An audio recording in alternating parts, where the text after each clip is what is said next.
আজ আমি তোমাদের দশম শ্রেণীর অংশীদারি কারবারের 14-র 16-র যে অঙ্কগুলো আছে সেগুলো শেখাবো।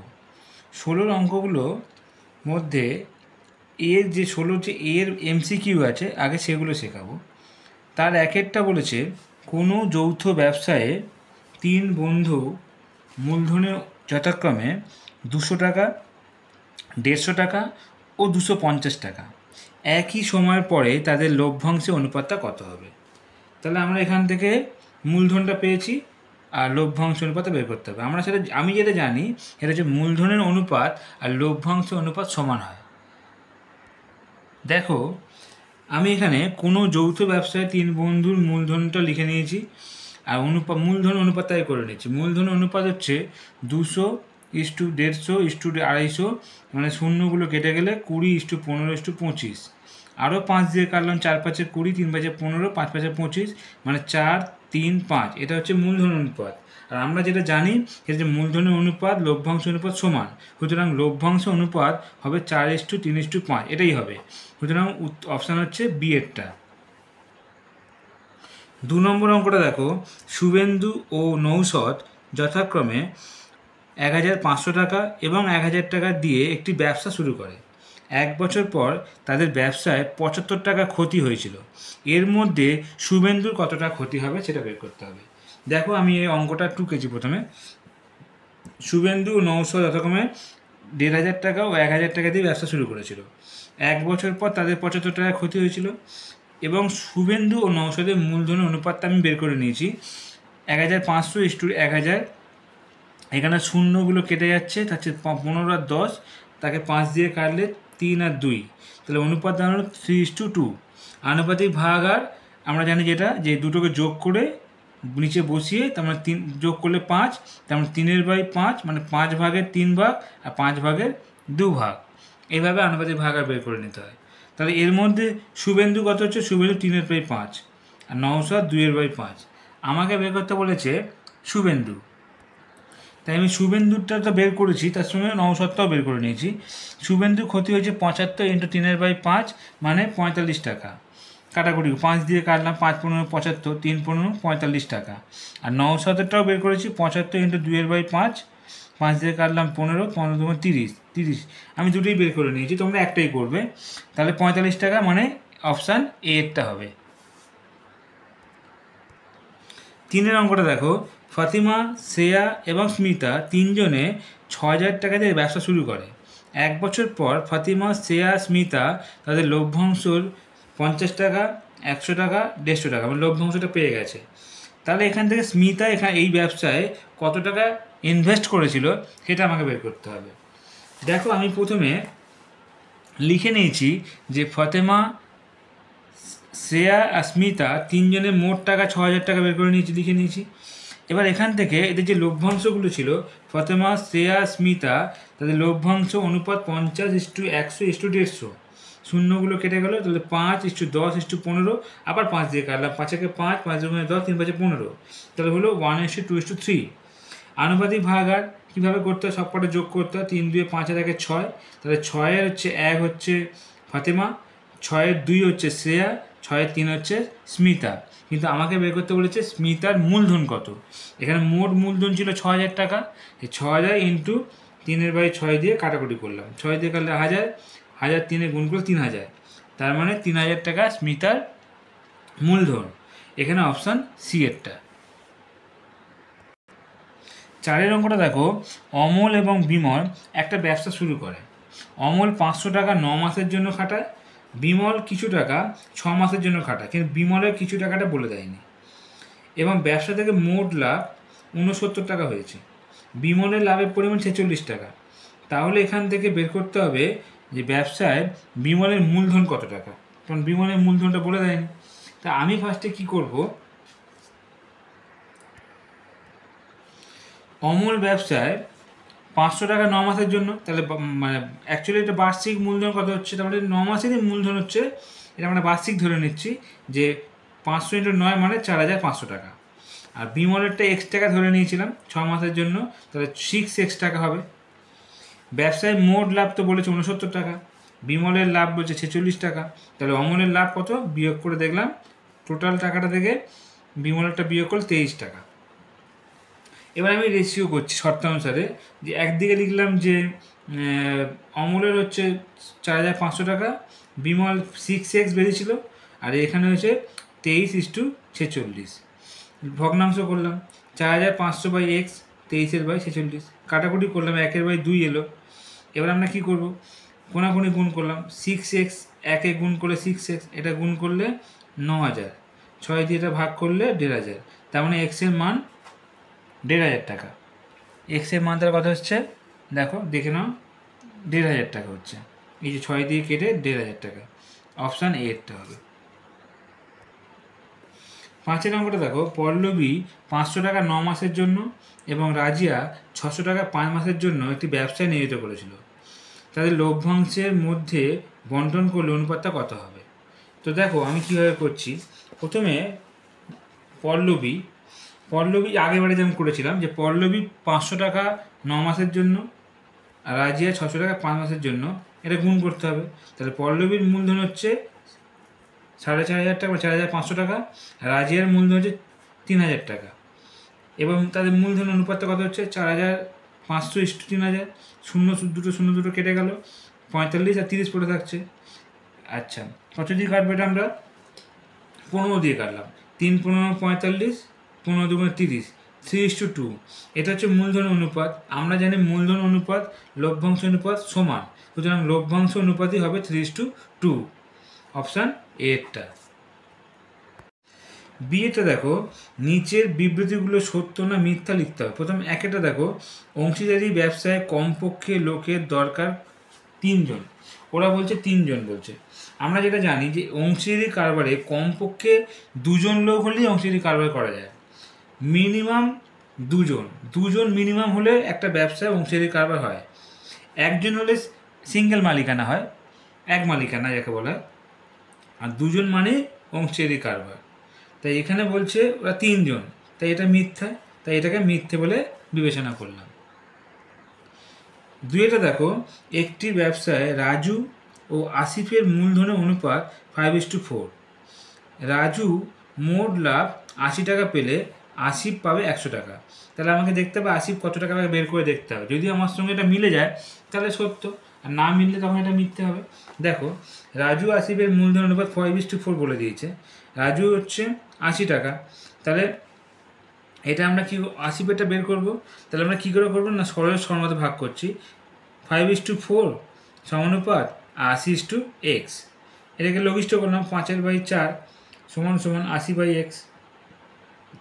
তাহলে আমরা x বের করছি, x করলে x = 80 × 4/5, 5 দিয়ে করলাম 5 × 80, তাহলে 4 × 64, তাহলে কত হচ্ছে আসিফের লাভ 64 টাকা, আর ওরা বলছে 100 টাকা, তাহলে ওটা ওদের সঙ্গে মিলছে না, আমাদেরটা সত্য, তাই ওদেরটা হচ্ছে 100 বলছে মিথ্যে, তাই জন্য এটাকে মিথ্যে বলে বিবেচনা করলাম।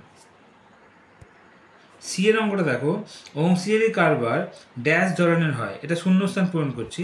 অংশীদারি কারবার ড্যাশ ধরনের, সাধারণত আমরা যেটা জানি অংশীদারি কারবার 2 রকমের হয়। অংশীদারি কারবার 2 রকম কী কী একটা বলে দিই, একটা সরল অংশীদারি কারবার আর একটা মিশ্র অংশীদারি কারবার, তাই উত্তরটা হবে 2 ধরনের। পরেরটা দেখো, 2 নম্বরটা, অন্য কোনো শর্ত ছাড়া অংশীদারি ব্যবসায় অংশীদারগণ সমান সময়ের মূলধনে যদি নিয়োজিত করে, মানে সময়টাকে নির্দিষ্ট যদি নিয়োজিত করে, তাহলে তাকে কোন অংশীদারি কারবার বলা হয়? তাহলে তাকে সাধারণত বলা হয় সরল অংশীদারি কারবার বলে বিবেচনা করা হয়, যদি সেখানে সময়ের শর্ত না থাকে। আর 3 নম্বরটা বলছে, অন্য কোনো শর্ত ছাড়া অংশীদারি ব্যবসায় অংশীদারিগণ যদি ভিন্ন ভিন্ন সময়ের জন্য মূলধন নিয়োজিত করে, মানে বিভিন্ন সময়ের জন্য যদি তারা মূলধন নিয়োজিত করে, তাহলে সেই কারবারকে কী কারবার বলা হবে? তখন তাকে বলা হবে মিশ্র অংশীদারি কারবার। দুজনের মধ্যে কম্পেয়ার করে দিই, সরলটা হচ্ছে সময় নির্দিষ্ট সময়ের ভিত্তিতে হবে, আর মিশ্রটা হচ্ছে বিভিন্ন সময় বিভিন্ন শর্ত হিসেবে করা হবে। এই 2 রকমের হয়, আর এটাই শূন্যস্থানে দিয়েছে, এভাবে সমাধান করবে। 17 অঙ্কগুলো দেখো, 17 একটা, একটি অংশীদারি ব্যবসায় সমীর, ইদ্রিস এবং অ্যান্টনির মূলধনের অনুপাত 1/6, 1/5, 1/4, বছরের শেষে তাদের মোট লাভ হয় 3,700 টাকা। এখান থেকে বলেছে অ্যান্টনির লাভটা কত। তাহলে আমাকে আগে কী করতে হবে, এখানে যে ভগ্নাংশের অনুপাতটা বলেছে যে আমরা লিখে নিয়েছি, দেখো সমীর, ইদ্রিস আর অ্যান্টনি তাদের অনুপাত দেখো 1/6, 1/5, 1/4। এটাকে আমরা সিঙ্গেল অনুপাতে করে নিচ্ছি। কীভাবে করব না, এখানে যে 6, 5 আর 4 এটাকে আমরা লসাগু করে নিয়েছি। দেখো 6, 5, 4 লসাগু করলে 2 দিয়ে গেল, এখানে দেখিয়ে দিচ্ছি 6, 5 আর 4 2 দিয়ে গেল, 3 দুগুণে 6, 5 আর 2 এ গুণ করে দেখো 3 5 15 30, 30 দুগুণে 60। তাহলে 60 হচ্ছে এই 60টা এর সঙ্গে গুণ, এই 60টা এই ভগ্নাংশের সঙ্গে গুণ, এটা এর সঙ্গে গুণ করতে হবে। 60 দিয়ে গুণ করলে 10, তার মানে প্রথমটা 10 আসছে। 5 দিয়ে 60কে গুণ করলে 5 12 কাটাকুটি করলাম 12 আসছে, আর 4 দিয়ে 60 কাটাকুটি করলে 15 আসছে। তাহলে আলটিমেট হলো 10, 12, 15 অনুপাত বেরোলো। এই ভগ্নাংশ অনুপাত থেকে আমি এইভাবে নর্মাল অনুপাতে প্রকাশ করলাম। তাহলে আবার বলে দিই কীভাবে করবে। নিচের যে ভগ্নাংশগুলো সংখ্যাগুলো থাকবে, মানে হরগুলো থাকবে, সেই হরটা লসাগু করবে, সেই লসাগু দিয়ে ভগ্নাংশগুলোকে গুণ করবে। তাহলে লসাগু 60 এসেছিলো, 60 দিয়ে গুণ করলাম, 3 থেকেই 60 দিয়ে গুণ করেছি, দিয়ে কাটাকুটি করে যে সংখ্যাটা আসবে সেইভাবে তোমরা অনুপাতটা প্রকাশ করবে। আনুপাতিক ভাগের তারা কত হচ্ছে, দেখো 10, 12, 15 যোগ করলে 37। তার মানে 37 ভাগের 10 ভাগ হচ্ছে সমীর, 37 ভাগের 12 ভাগ হচ্ছে ইদ্রিস, 37 ভাগের 15 ভাগ হচ্ছে অ্যান্টনি। আমাকে বের করতে বলছে অ্যান্টনিটা কত। তাহলে আমি বছরের যে মোট লাভটা বলেছে 3,700 টাকা, আর অ্যান্টনিটা বের করতে বলেছে, তো 3,700 × 15/37, 37 দিয়ে কাটলাম 100, 115 গুণ করে 1,500 টাকা। তাহলে অ্যান্টনির লভ্যাংশ হচ্ছে 1,500 টাকা। এইভাবে সমাধান করবে। 2 নম্বর অঙ্কটা দেখো, একটি অংশের ব্যবসায় পৃথা ও রাবেয়ার মূলধন অনুপাত 2:3, রাবেয়া এবং জেসমিনের মূলধন অনুপাত 4:5। তাহলে পৃথা এবং রাবেয়া ও জেসমিনের মূলধন অনুপাতটা কত হবে, তিনজনেরটা অনুপাতটা কত হবে সেটা বের করতে হবে।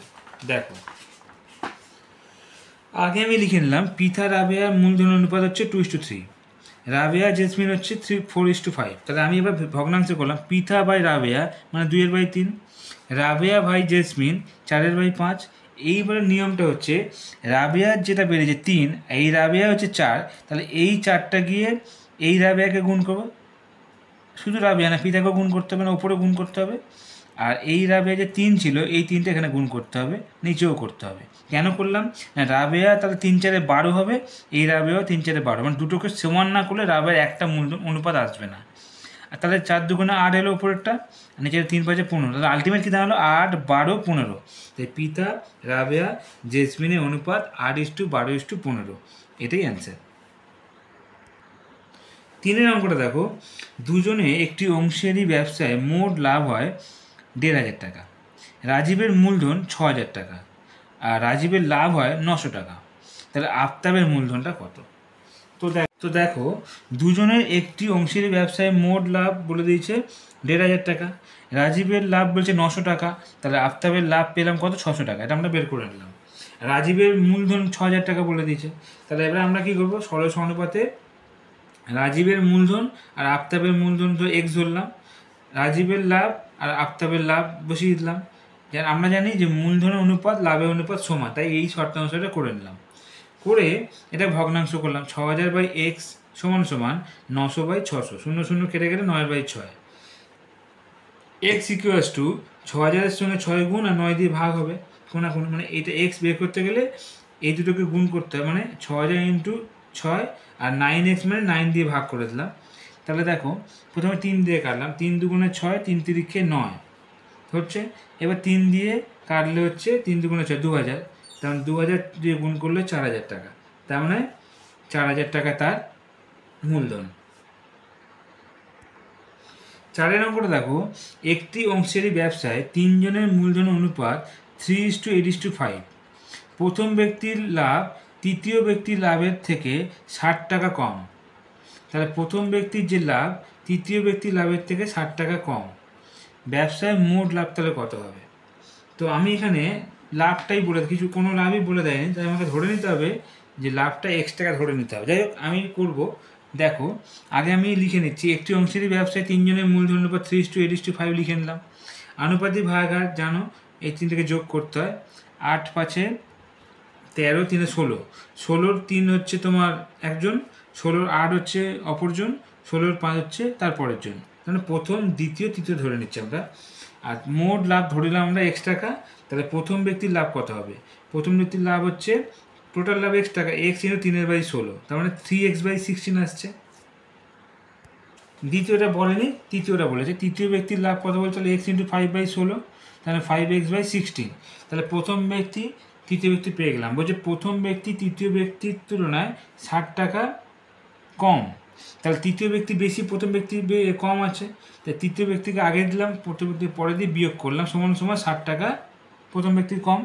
তাই লসাগু করলাম 16, 16কে 16 মানে 5x, 16কে 16 মানে 3x, 5x 3x বিয়োগ 2x/16 সমান সমান 60, তাহলে x ইকুয়ালস টু 16 দিয়ে গুণ 2 দিয়ে ভাগ, কারণ 16টা এখানে গুণ হয়ে যাচ্ছে আর 2টা নিচে এসে ভাগ হয়ে গেল, 2 দিয়ে কাটলাম 8, 6 480 টাকা, তার মানে x এর মান 480 টাকা, তাহলে মোট লাভ হচ্ছে 480 টাকা। 5 অঙ্কটা দেখো, জয়ন্ত, অজিত আর কুণাল মোট 15,000 টাকা দিয়ে একটি অংশীদারি কারবার শুরু করে। বছরের শেষে জয়ন্ত, অজিত আর কুণালের লাভটা বলে দিয়েছে 800 টাকা, 1000 টাকা, 1200 টাকা। তাহলে এখান থেকে আমার বের করতে হবে যে কী কতটা মূলধন দিয়েছে, লাভটা বের করলাম। তাহলে আমরা এবার কী করব, ওই জয়ন্ত, অজিত, কুণালের যথাক্রমে যে লাভটা দিয়েছে সেটাতে আমরা অনুপাতটা বের করে নেব। তাহলে 800:1000:1200, শূন্যগুলো কেটে গেল, তাহলে 8, 10 আর 12 থাকলো, এই দুটো শূন্য, এই দুটো শূন্য, দুটো শূন্য কেটে গেল, 8, 10, 12, আরও 2 দিয়ে কাটলাম, 4, 5, 12 মানে 6, 4, 5, 6। এবার আনুপাতিক ভাগার করলাম, করলে যোগ করে 4, 6, 10, 5, 15, মানে 15, 4 হচ্ছে প্রথম, মানে যাকে জয়ন্ত বলছি, 15, 5 হচ্ছে অজিত, আর 15, 6 হচ্ছে কুণাল, পেয়ে গেলাম। এখানে জয়ন্ত, অজিত, কুণালের মোট মূলধন বলেছে 15,000 টাকা, আর আমাকে বের করতে হবে এর মধ্যে জয়ন্তর মূলধনটা কত। তাহলে জয়ন্তরটা বেরোবে যে জয়ন্তর মোট মূলধন 15,000 ইন্টু 4/15, কারণ জয়ন্তর লভ্যাংশ ভগ্নাংশ হচ্ছে 15/4, তো কাটাকুটি করলাম, 15কে 1000, 1000 হলে তাহলে 11,000 সঙ্গে 4 গুণ 4,000 টাকা, তাহলে জয়ন্তর মূলধন হচ্ছে 4,000 টাকা। এইভাবে অঙ্কগুলো সমাধান করবে।